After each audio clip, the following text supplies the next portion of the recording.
আজকাল বাসায় রান্না করলে কেউই বলে রান্না মজা হয় না, কিন্তু রান্না মজা হতো অন্য একটা রিজন আছে। Please like and follow. Hello everyone, this is Fatema, welcome Fatema blogs.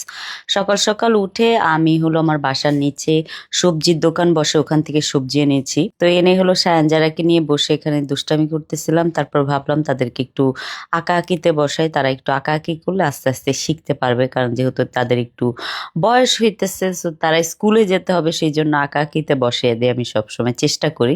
তো তারাও দুইজন খুব ইন্টারেস্ট নিয়ে বসে বসে এই যে গোল গোল গোল গোল গোল গোল গোল গোল গোল ডিমের মতো চক্কর মারে। তারপর আমি চলে গেলাম রান্নাঘরে, কারণ আমার রান্না করতে হবে, কিন্তু রান্নাঘরে যাওয়ার শান্তি নেই, আমার কোলে উঠা বইসা তার রান্না করতে হবে। তারপর আমার যাই হোক রান্নাবাড়ি মোটামুটি কমপ্লিট, কিন্তু এই দুষ্টপুরের জন্য আমি কোথাও যাওয়ার শান্তি নেই। সে আমাকে নিয়ে যাচ্ছে, মাম্মা চলো চলো, তার কিছু একটা দরকার আছে, সেই জন্য আমাকে এত টানাটানি করছে। তারপরে যায় দেখি ফাইনালি আমার একটা হেডফোন দরকার তার। আমি বললাম এটা তো নেওয়া যাবে না, কারণ এটা নিলে আমার হেডফোনটা নষ্ট হয়ে যাবে, আমি আর ইউজই করতে পারবো না আমার হেডফোনটা। তারপর আমি বললাম যে যারা এখনো রাইটিং করছে তুমি কেন করো না? তারপর সে বললো আমি ঘুরতে যেতে চাই। আমি বললাম ও মা, এই বয়সে তার শুধু বলবে তুতাত্তি তুতাত্তি, মানে বাইরে যাওয়ার জন্য। তো এর মাঝখানে হাজব্যান্ডের জন্য খাবার রেডি করছি, খুব তাড়াহুড়া করে করছিলাম, কারণ আমরা যাব আজকে সবজির বাজার করতে। তো সেই জন্য খুব তাড়াহুড়া করে মানে টিফিন বক্স রেডি করছিলাম। আজকে আমার সাথে যাবে সায়ান, জায়ান, ও সরি জায়ান না, জারা, সায়ান। আসলে একটা বাচ্চার নাম নিলে না তিনটা বাচ্চার নাম চলে আসে। এটা কি আপনাদেরও হয় বলেন তো? তিন চারটা বাচ্চা থাকলে তিনজনের নাম ডেকে লাস্টে তার যাকে ডাকি তার নাম ডাকা হয়, এরকম হয় আমার। তো এই যে সায়ান গাড়িতে বসে দুষ্টামি করতেছে, আর তার একদম ড্রাইভারের সিটের আর সামনের সিটের মাঝখানে যে সিটটা, সেই সিটটাতে তার বসতে হয়।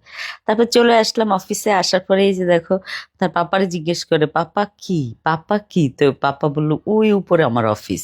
সে কত কথা বললো তার পাপার সাথে, বলে টলে আমি তাকে বাই বলে চলে যাচ্ছিলাম। এত কান্না করছে, কান্নার কারণে আমরা 10 মিনিট শুধু কান বন্ধ করে রাখছি, এত কান্না করছে সাহেব। তারপর আমরা চলে আসছি, যেটা বলতেছিলাম যে বাসায় কেন বলা হচ্ছে যে রান্না আজকাল রান্না মজা হয় না, খাবার মজা হয় না। ফ্রেশ জিনিসের একদম ভাব মূর্তি সবকিছু আলাদা। যেমন আমার বাসার নিচ থেকে আমি যে সবজিটা আনি রান্না করার জন্য, ওটা যে এক ধরনের টেস্ট হয়।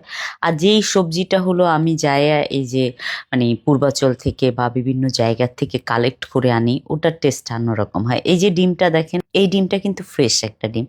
এই ডিমটার প্রাইসটাও বেশি, মানে দামটাও বেশি, তারপরেও আমি একটু বেশি করে এই ডিমগুলো আনি, কারণ এই ডিমগুলা আমার বাচ্চাদের জন্য, আমার হাজবেন্ডের জন্য বা আমার জন্য খুবই ভালো। ফ্রেশ জিনিসের ভাবই ডিফারেন্ট, তাই না? এই যে দেখেন মুরগিটার দাম কিন্তু বেশি নিয়েছে, সবকিছুর দাম এখানে বেশি নেয়, তারপরও আমি আনি, কারণ আমি ফ্রেশ জিনিস খাওয়াইতে চাই আমার ফ্যামিলিকে। যেমন আমার হাজবেন্ড অনেক কষ্ট করে আমাদের জন্য অফিস করে, সে আমাদের জন্য ইনকাম করে, আর আমি অনেক কষ্ট করে বাচ্চাদেরকে মানে ভালো খাবারটা খাওয়ানোর চেষ্টা করি। আর এই যে দেখেন রাস্তার মাঝখানে খেলনার দোকান পাইছে প্লাস্টিকের, এই খেলনাটা তার লাগবেই, তো সেই জন্য সে এই দোকানদারকে দাঁড়া করাইছে, খেলনা কিনে দিলাম। এর মাঝখানে আমার হিরো জায়ান চলে এসেছে, ইয়ে!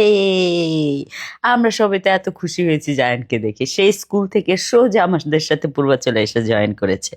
এখন সেও আমাদের সাথে সবজি তুলবে, সবজি বাজার সবজি বাজার, জিন্দাবাদ জিন্দাবাদ। এরকম হয়ে যাচ্ছে আমাদের ফুল ফ্যামিলি। মানে আমি সবজি তুলতে গেলে আমার বাচ্চারা অনেক বেশি এক্সাইটেড থাকে, ছোট দুইটা এক্সাইটেড থাকে, রিজন ওই যে পিছনে দেখেন বালু হাতাবে, আর জায়ান এক্সাইটেড থাকে দুই ভাই বোনকে নিয়ে দুষ্টামি করবে। তারপর আমরা সবজি নিলাম, নেওয়ার পরে এখানে একটা চাচির গরুর দুধ ফ্রেশ, ওটাও নিলাম, 4 কেজির মতো ছিল গরুর দুধ। তো নেওয়ার পরে এখানে আমরা ওয়েট করতেছিলাম চাচি কখন দিবে, তারপর আমরা যাব আর কি। তো এখানে কি ঘটনা, সায়ান যারা চাচির এই নাতির একটা গাড়ি নিয়ে এই যে দুষ্টামি স্টার্ট করলো, আর সায়ান তো গাড়ি নিয়ে চলেই যাচ্ছিল বাসায়। তারপর কোনো মতো থামে বেচারারা আরেকটা জায়গায় আসলাম। এই যে দেখেন সায়ান জায়ান দুইজনে মিলে বালু ইচ্ছা মতো হাতাইতেছে, আমিও দেই করতে, কারণ বাচ্চারা যত বেশি মাটির সাথে কানেক্ট থাকবে তত বেশি তাদের শরীর ভালো থাকবে। তো সবকিছু মিললে আমরা আজকে অনেক বাজার করেছি, আর এই চাচাটা খুবই ভালো ছিল, আমাকে অনেক সুন্দর করে মামাকে বলে ডাকছে, আমার খুব ভালো লাগছে চাচাটাকে। তো সবকিছু মিলে আজকের মতো এখানেই ব্লগটা শেষ করছি। Thank you so much for watching my video. Bye bye, আল্লাহ হাফেজ।